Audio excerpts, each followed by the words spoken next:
bahwa anugerah terbesar itu firman menjelma jadi manusia yang adalah Kristus. Hari ini waktu Yohanes katakan bahwa firman tinggal di tengah-tengah manusia, hari ini firman bukan lagi tinggal di tengah-tengah manusia, karena firman itu yang menjelma jadi Yesus itu hari itu sudah mati di kayu salib, bangkit di hari yang ketiga, naik ke surga. Hari ini firman tinggal di dalam kita. Firman tinggal di dalam kita, itu sebabnya kehidupan manusia tidak akan menemukan kelegaan dan kepuasan tanpa firman.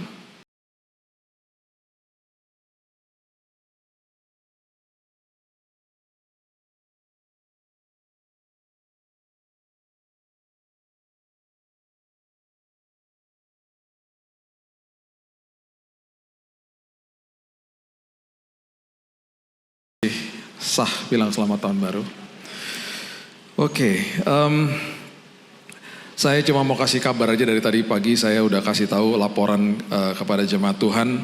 Dan ini laporan dari bulan lalu sebenarnya. Saya sebenarnya sudah mendapatkan laporan ini sudah beberapa tahun terakhir ini dari yayasan kami. Yang kami ada satu divisi yang membantu hamba-hamba Tuhan yang ada di daerah. Dan kemarin selama bulan Desember, karena jadwal Natal yang cukup padat, saya pergi ke desa, kota kecamatan, kota kabupaten, kota provinsi. Dan ada 55 ibadah yang saya layani selama bulan Desember. Saya cuma minta satu sama Tuhan, Tuhan berikan saya safe travel kemana-mana karena hujan biasanya kan. Dan berikan saya kesehatan. Puji Tuhan, Tuhan berikan itu semuanya. Cuman saya di akhir-akhir bulan Desember udah agak-agak disorientasi aja. Saya bangun pagi di hotel saya gini, gue di mana ya hari ini ya gitu. Terus saya membuka kamar yang salah, berusaha membuka kamar yang salah, nggak kebuka kamarnya. Ada kamar tulisannya 704, saya tap gini nggak kebuka. Terus saya bilang gini, tiba-tiba dalam hati saya gini, oh iya ya 704 tuh kamar 2 hari lalu di tempat yang berbeda. Kamar saya di ujung 714, kebetulan di lantai yang sama. Jadi ini udah disorientasi, udah ketukar-tukar semuanya gitu. Tapi yang membuat saya, walaupun capek sih, yang membuat saya sangat bahagia, salah satunya ini. Ada sebuah desa di luar kota Blitar lah. Itu waktu masuk tempatnya cukup sempit di gangnya gitu ya. Dan di ujung dari gang itu ada sebuah tempat yang sangat besar di ujung. Dan ternyata tempat itu memuat, dan hari itu yang hadir 4.000 orang ibadah pada saat itu. Saya tanya sama gembala sidang lokal di situ, Pak, tempat sebesar ini memang kan bisa menampung orang sebanyak ini. Tahun lalu berapa? Tahun lalu 3.800, naik 200. Kemudian di kota Pare, kota kecamatan, itu juga terjadi hal yang sama. Maksud saya gini, saya dari 2 tahun terakhir sudah dapat laporan banyak sekali dari hamba-hamba Tuhan yang kami bantu di daerah. Dan bulan Desember itu terkonfirmasi. Karena saya lihat sendiri secara fisik di mana-mana. Yang saya cuma mau beritahu kepada Bapak Ibu bahwa pertumbuhan kekristenan di Indonesia luar biasa pesatnya. Berikan tepuk tangan untuk Tuhan kita. Kemudian dibantu juga dalam tanda kutip ya. Dibantu oleh sosmed-sosmed yang memberitakan gereja-gereja yang ditutup, gereja-gereja yang disegel, ibadah yang dibatalkan, dan lain sebagainya. Ketika itu terjadi dan itu diviralkan, yang orang lihat adalah respon daripada orang Kristen. Ketika respon daripada orang Kristen penuh dengan kasih, yang terjadi adalah yang Alkitab katakan kasih mengalahkan segala-galanya. Itu adalah salah satu pemicu yang membuat banyak orang terima Yesus. Saya gak pernah lupa kata-kata Gus Dur. Bahwa ya orang Kristen tuh jangan diganggu. Kalau diganggu ya makin banyak. Ya orang Kristen ini diemin aja, nanti berkelahi satu sama yang lain gitu. Itu benar juga sih apa yang dia katakan. Makanya saya gak heran, sebentar lagi besok hari Rabu saya berangkat ke Bangkok. Setiap tahun kami ada yayasan-yayasan dari yayasan Kristen ya, dari seluruh Asia kita kumpul di Bangkok, summit. Biasanya 2 negara terbesar yaitu India dan Cina memberikan laporan luar biasa, pertumbuhan kekristenan luar biasa. Sebentar lagi jangan kaget, Cina akan deklarasi menjadi negara Kristen terbesar di dunia. Karena mereka sekarang 250 juta orang Kristen. Dan itu sebenarnya masih 25% dari 1 miliar yang terdeteksi. Yang tidak kita nggak tahu berapa banyak. Semua karena aniaya. Saya bukannya membesar-besarkan aniaya dan berusaha menakut-nakuti, bukan. Yang saya mau katakan adalah gini, anak-anak Tuhan pasti Tuhan jaga. Cuma maksudnya gini, aniaya seperti yang kita lihat di negara kita pun, itu sudah dinubuatkan di Matius 24. Kemarin saya ketemu dengan, udah datang ke Gifes belum? Belum ya? Udah. Kalau belum hari ini masih ada terakhir, itu Gospel Festival terbesar di Asia Tenggara di BSD, ntar malam saya kesana lagi. Itu saya sama teman-teman saya yang memulainya dari beberapa tahun lalu dan puji Tuhan terlaksana dan mudah-mudahan tahun depan kita bisa buat lagi. Kalau belum tahu Gifes itu apa, seperti Java Jazz tapi dalamnya semuanya musik gospel. 2 hari lalu Israel Houghton bilang begini, tahun depan saya mau datang lagi, buatin kelas, nanti saya mau ngajarin kelas songwriting katanya. Jadi luar biasa sih, saya juga diberkati dengan musisi gospel Indonesia yang makin dahsyat, makin luar biasa dan very talented. Saya diberkati banget. Saya tadi malam saya harus cepat-cepat pulang, jam 10 saya udah harus balik lah. Karena saya harus kesini kan pagi-pagi. Jadi saya tinggalin mereka dulu. Itu jam 12 masih konser di sana. Saya masih dapat kabar jam 12 saya udah di kamar, dia bilang, "Bill, lu di mana? Udah pulang lah. Ini masih going on," katanya. Jadi luar biasa sih. Hari ini pagi-pagi ada Ron Kenoli ibadah pagi di sana. Dan yang saya mau katakan begini, ada satu grup dari New Zealand kemarin ngomong ini sama saya, namanya Tribe of Opie. Dia bilang gini, saya doakan ya semoga aniaya itu tidak ada lagi di Indonesia. Saya bilang nggak usah, jangan didoain kayak gitu, doain aja supaya kita kuat, karena aniaya pasti terjadi kok. Doain supaya kita kuat dan respon kita benar, karena dengan itu memicu banyak orang akhirnya terima Yesus. Dan ini yang saya mau sampaikan. Saya kan bertanya ya, kita banyak bertanya dengan hamba-hamba Tuhan di daerah, kita compare notes, kita mau lihat data gitu ya. Dan ketika kita bertanya, yang mereka katakan adalah 90% orang terima Yesus itu gara-gara sosmed Bapak Ibu. Jadi gunakan sosmedmu sebagai mimbarmu. Ya, mungkin Bapak Ibu gak terpanggil seperti saya pergi ke daerah-daerah, tapi paling tidak gunakan sosmedmu sebagai mimbarmu. Jangan nyinyir, jangan debat-debat kusir, gak penting. Yang penting adalah mengabarkan kebenaran firman di situ.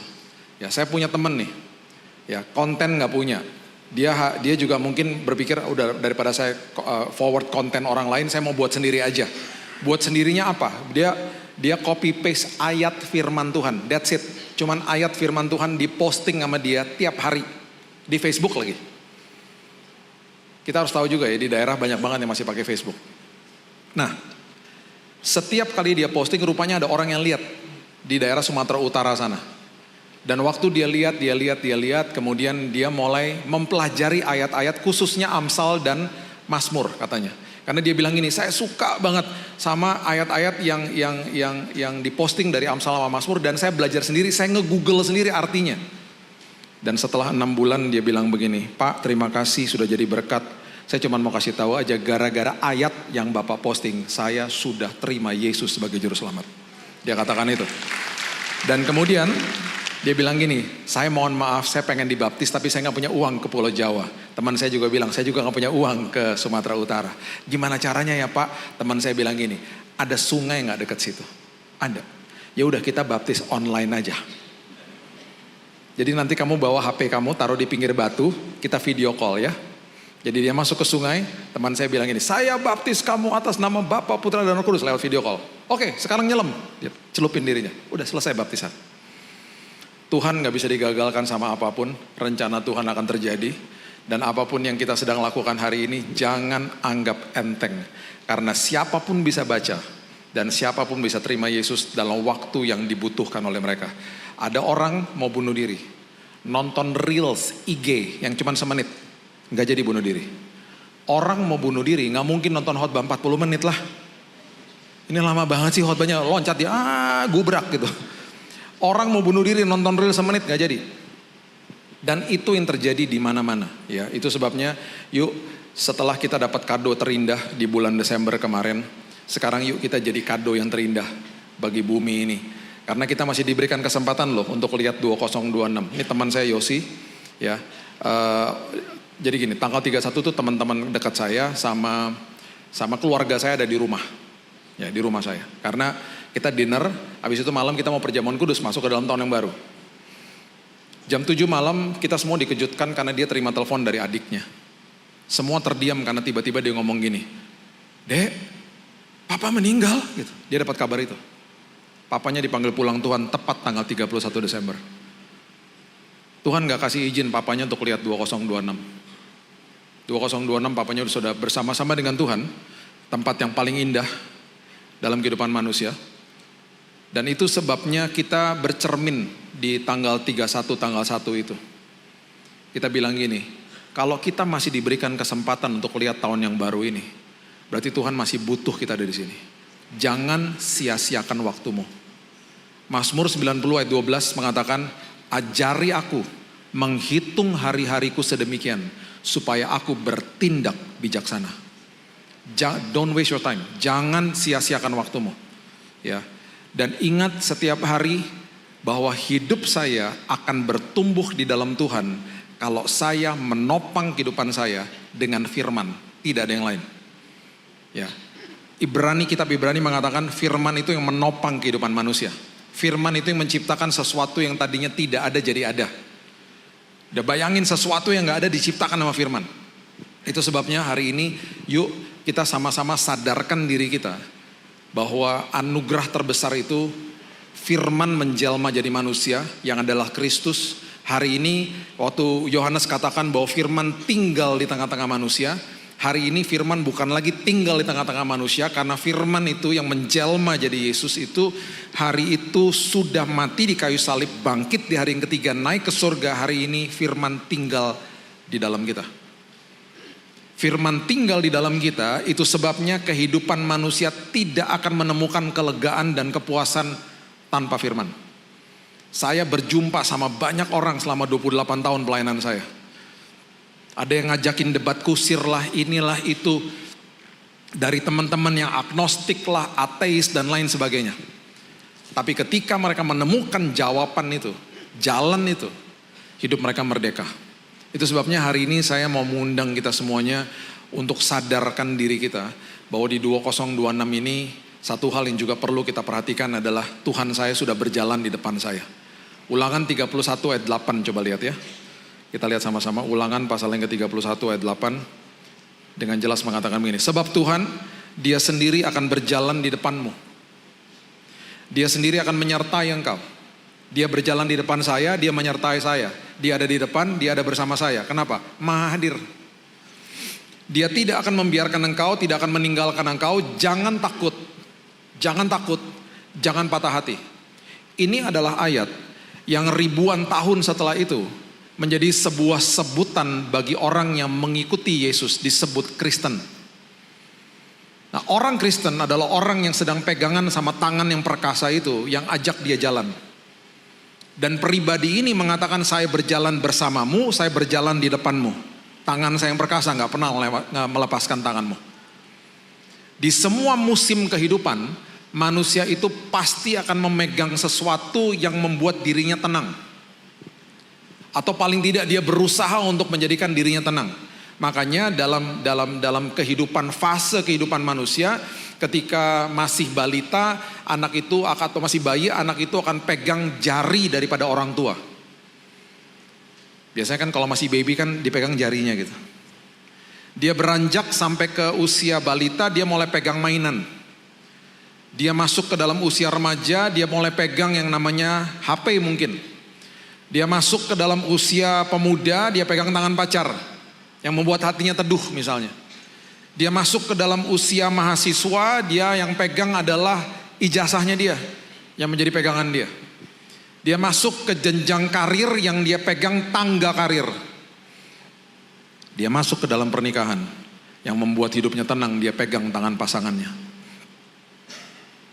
Kemudian dia masuk ke dalam usia di mana dia akhirnya pensiun. Yang dia pegang mungkin stick golf atau alat berkebun misalnya. Yang membuat hatinya tenang.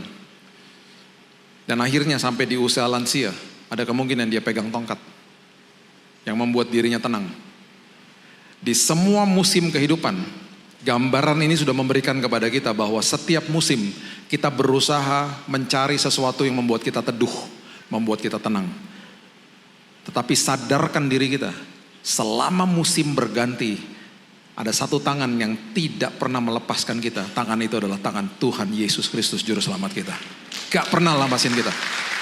Itu sebabnya saya sebagai orang yang menyebut diri saya Kristen, saya akan sadarkan diri saya bahwa saya akan mengejar penyertaan Tuhan dan pengalaman dengan Tuhan selagi saya menunggu semua harapan saya diberikan sama Tuhan. Kalaupun harapan itu yang saya doakan diberikan kepada saya dan saya tidak suka jawabannya, saya akan belajar untuk sadarkan diri saya, oh Tuhan, jawabanmu tidak pernah salah karena Engkau Maha Tahu. Dan kalau hari ini saya nggak suka dan atau kaget dengan jawaban doanya, saya juga akan sadarkan diri saya bahwa semua jawaban doa saya itu pasti bawa kebaikan buat saya.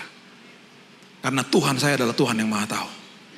Dengan itu kita akhirnya mengerti bahwa hidup saya mau bertumbuh di dalam kebenaran. Masuk ke dalam tahun yang baru ini, saya mau Tuhan sampah-sampah masa lalu saya tinggalin. Saya nggak mau bawa ke tahun ini. Coba kita sama-sama baca sebuah kisah yang luar biasa di Kejadian pasal yang ke-16. Kejadian pasal yang ke-16.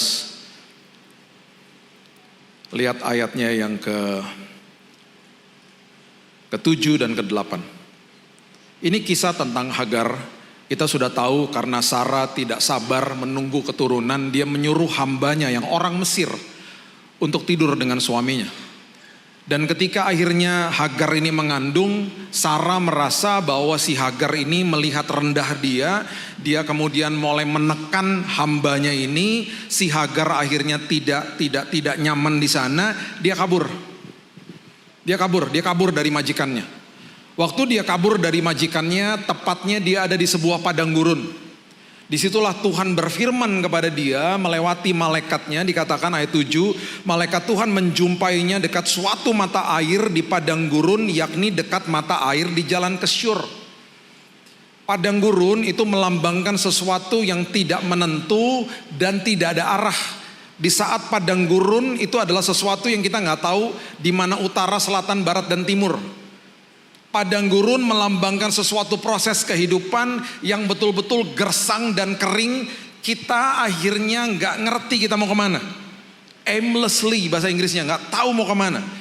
Nah yang hebatnya adalah Tuhan memanggil pribadi ini yang adalah orang Mesir, bukan orang Yahudi. Dia katakan ayat 8, katanya, Hagar, hamba Sarai, dari manakah datangmu dan kemanakah pergimu? Jawabnya, ini jawabannya Hagar, aku lari meninggalkan Sarai nyonyaku atau majikanku. Dan dia tidak pernah kasih tahu kemana dia akan pergi, karena dia nggak tahu dia mau pergi kemana. Bapak Ibu, waktu Tuhan bilang gini, mau kemana sih kamu? Bukannya berarti Tuhan nggak tahu. Itu adalah sebuah peringatan kepada kehidupan manusia. Mau kemana sih kamu? Kamu mau lari ke siapapun, ke apapun, kamu gak akan menemukan kepuasan dan kelegaan. Kalau kamu lari daripadaku, kamu lari dari kehidupanmu yang bersama dengan aku, karena aku adalah pokok anggur dan kamu adalah rantingnya. Kamu melepaskan diri daripada sumbernya, yaitu aku. Kamu gak akan dapat kepuasan, kamu gak akan dapat kelegaan dalam hidupmu. Kenapa? Disebutnya Kristen, pengikut Yesus. Makanya metafor, bayangan, sebuah nubuatan, bahkan semua presisi daripada firman Tuhan mengatakan dengan jelas kepada kehidupan manusia bahwa Tuhan adalah sumber dari segala-galanya. Pokok anggur, kita adalah rantingnya, melekat kepada pokok anggur. Bapak yang digambarkan sebuah nubuatan melihat anak-anaknya kabur dari rumahnya, semuanya itu terjadi sungguh indah ketika anak itu kembali kepada sumbernya. Bahkan si anak yang terhilang, kalau kita baca kisahnya dikatakan bahwa dia melepaskan hak akses kepada bapaknya, kepada kepemilikan. Itu ngawur udah. Karena banyak manusia berpikir bahwa ini yang saya miliki, saya mau melepaskan hak akses kepada bapak saya. Dia katakan apa?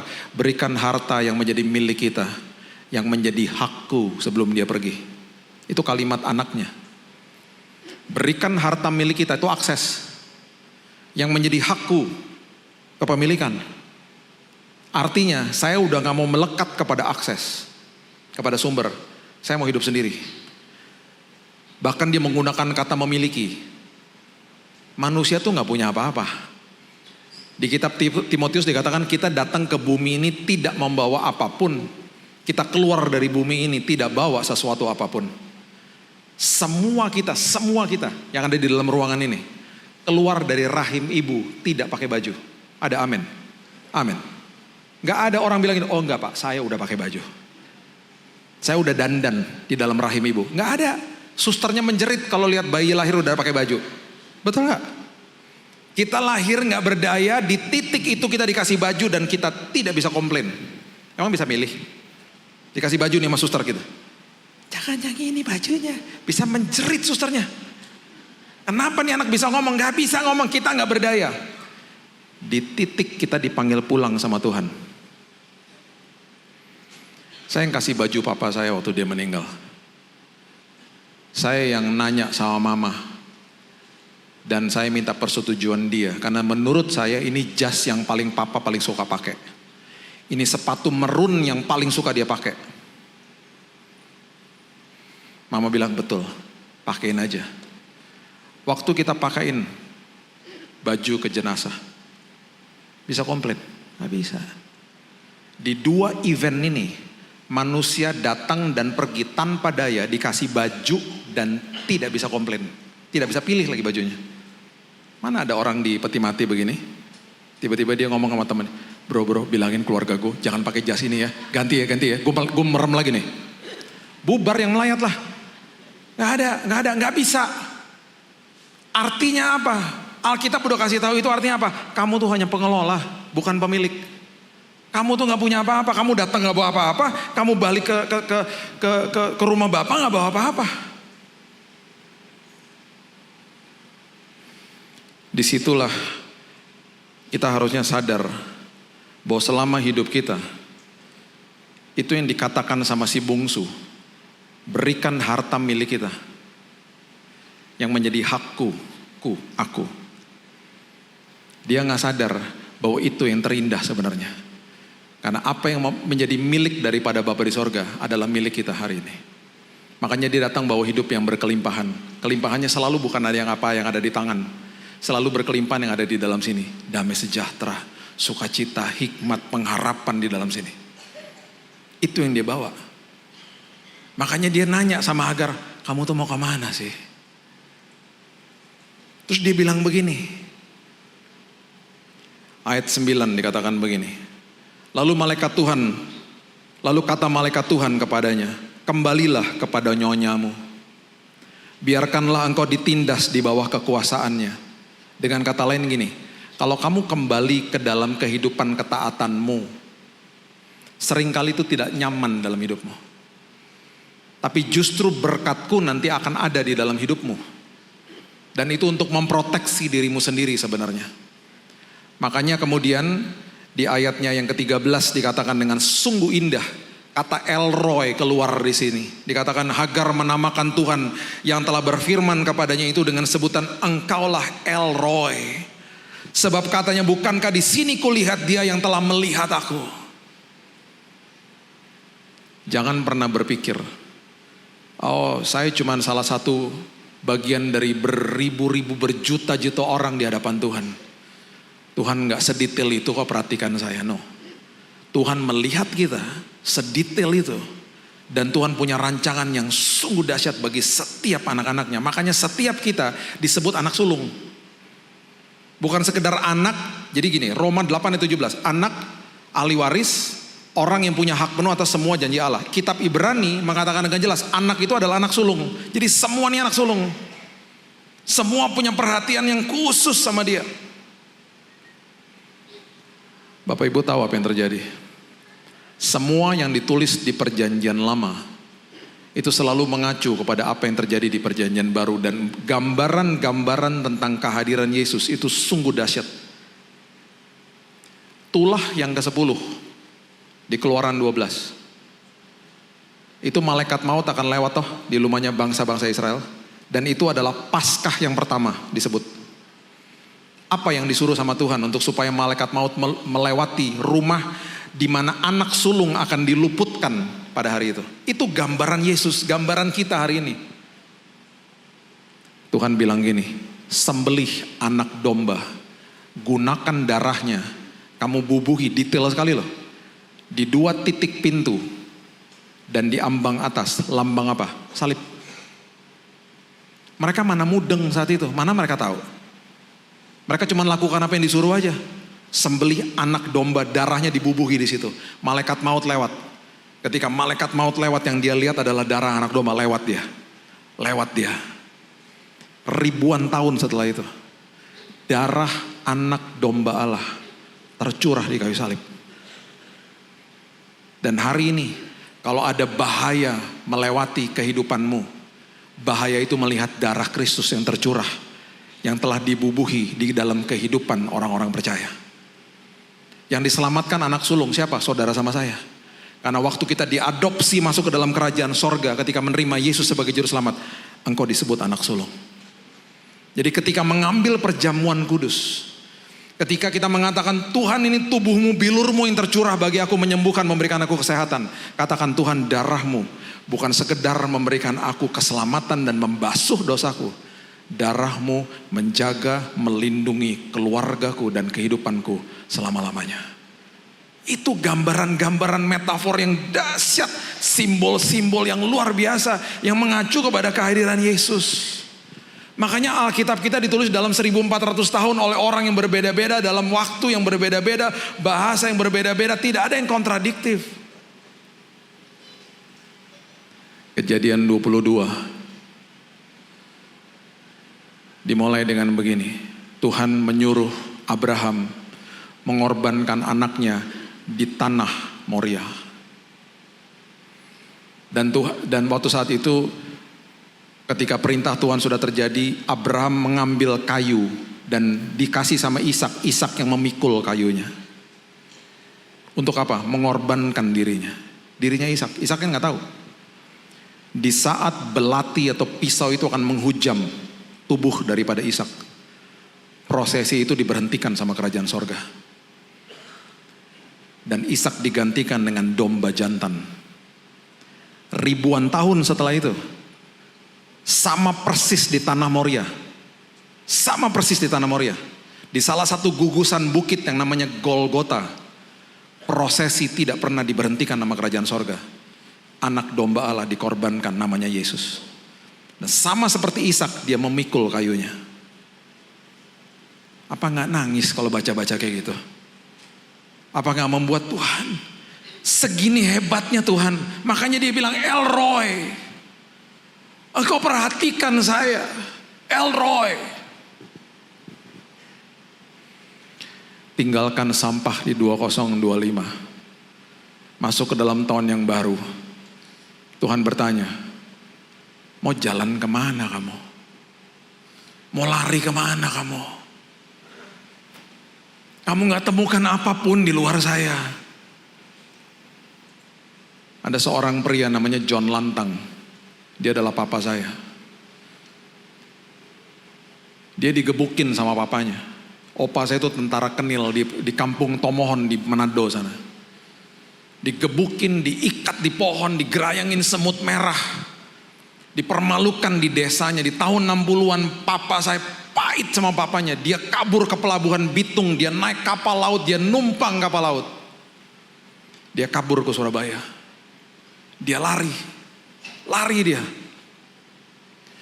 Dia lari ke Bandung, dia lari ke Jakarta. Di tahun 66 dia menikah dengan mama saya. Dia ketemu mama di paduan suara di GPD Ketapang, Jakarta. Dan waktu dia cerita tentang kisah ini sama saya, di jam 4 sore, kita lagi ngopi sore-sore. Saya lagi duduk di bangku SMA. Dia ceritanya nyantai aja. Terus saya tanya gini, saya gak pernah lupa saya, papa gak gebukin aku? Papa gak pernah mukulin mama? Karena di mana-mana KDRT ketika dilakukan terjadi lingkaran setan. Dia akan lakukan hal yang sama. Karena apa?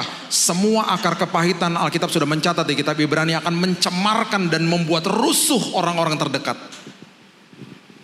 Saya gak pernah lupa di sore hari itu dia bilang gini, Bill, waktu papa nikah sama mama di tahun 66, papa lepaskan pengampunan di altar Tuhan. Karena papa mau pastikan papa gak bawa sampah dari masa lalu. Saya mengenal seorang pribadi yang penuh dengan kasih. Karena saya percaya Tuhan juga berkata-kata kepada dia. John, kamu mau kemana John? Dia kabur, betul, dia kabur dengan kekecewaan. Tapi ketika dia dengar suara itu, dia kembali kepada sumbernya.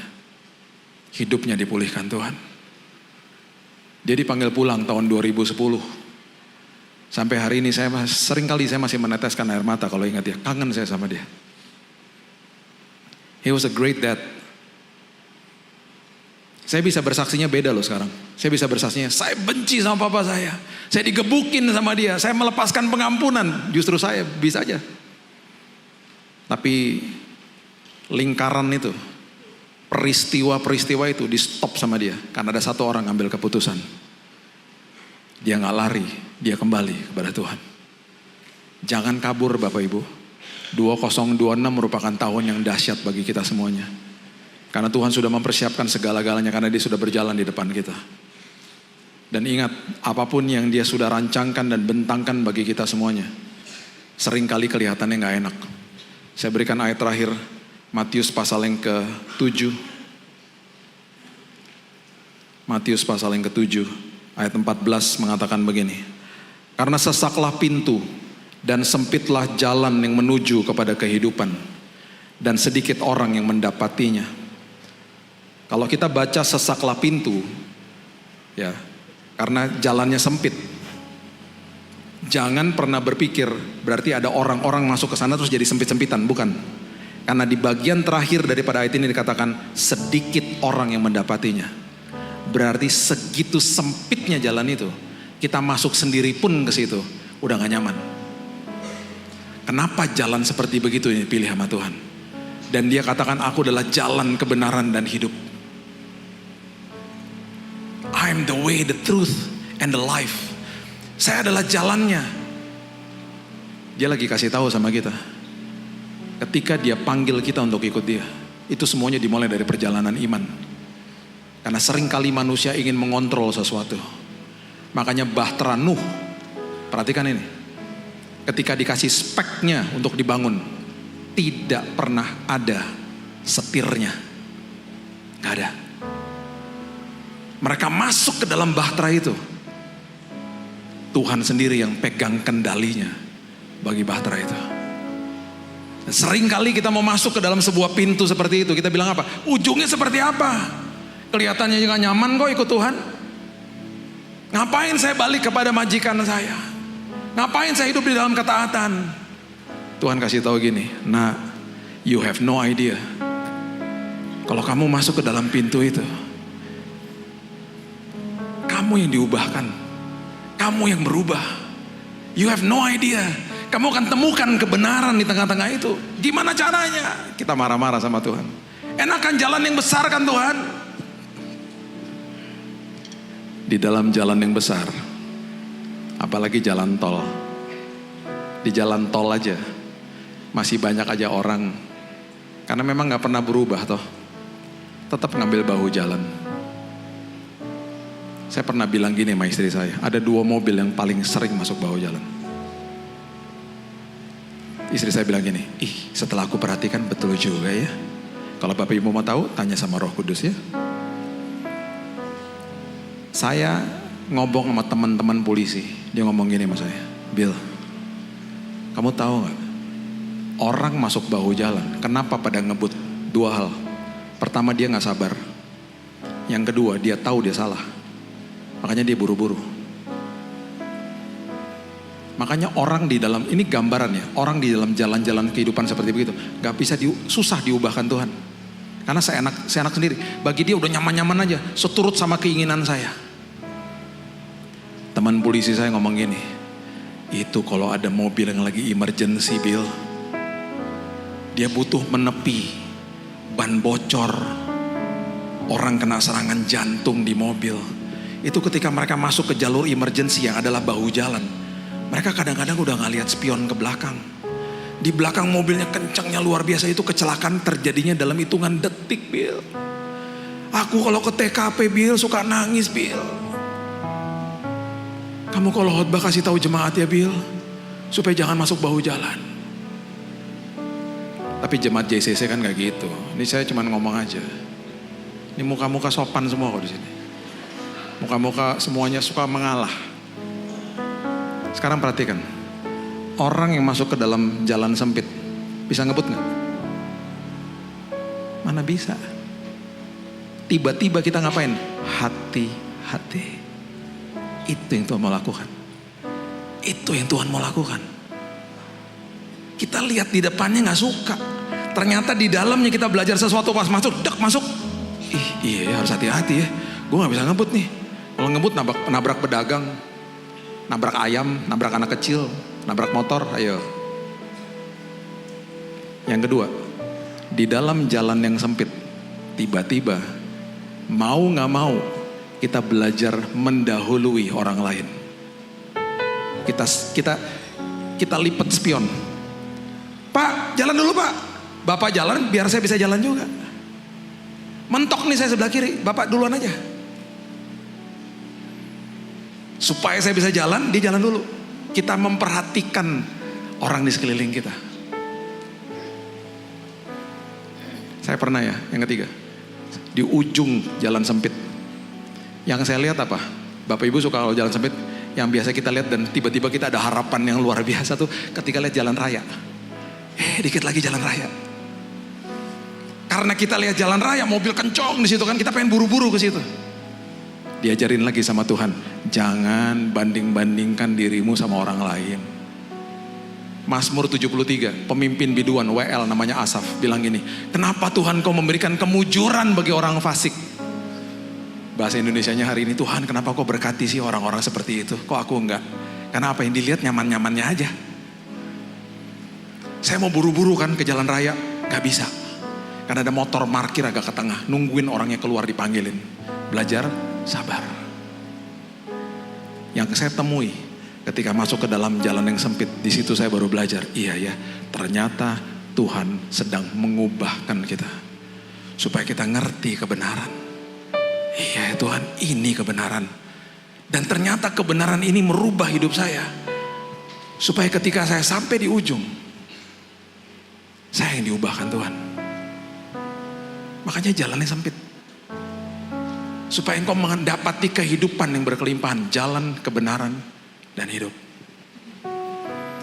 Saya percaya kalau kita menanggapi firman hari ini dengan baik dan benar, jadikan firman itu penopang hidupmu dan bagikan itu kepada anak-anakmu. Bapak Ibu, khususnya para bapak yang ada di sini, pagi-pagi ajarkan anak-anakmu saat teduh. Gak apa-apa sendirian. Malam hari sebelum tidur, mesbah keluarga. Itu warisan yang paling hebat yang kau bisa berikan kepada anak-anakmu. Engkau kasih mereka harta, jabatan, status, ketenaran perusahaan hancur tanpa firman. Karena firman yang menopang hidup manusia. Saya menuai hasilnya hari ini. Anak saya 26 tahun dan 19 tahun. Saya menuai hasilnya hari ini. Bahkan mereka bilang gini sama saya, Dad, thank you ya for passing me the baton. Terima kasih udah kasih aku tongkat estafet itu, Dad. Kebenaran firman itu. Itu warisan bagi hidup mereka. Yuk kita lihat tahun 2026, tinggalin sampah di masa lalu. Dan bilang sama Tuhan, aku gak lari kemana-mana Tuhan. Aku lari ke pelukan Tuhan. Karena di situ adalah tempat yang paling aman. Dan paling nyaman. Mungkin aku kecewa di tahun lalu Tuhan. Mungkin aku betul-betul ngalamin sesuatu yang nyakitin banget.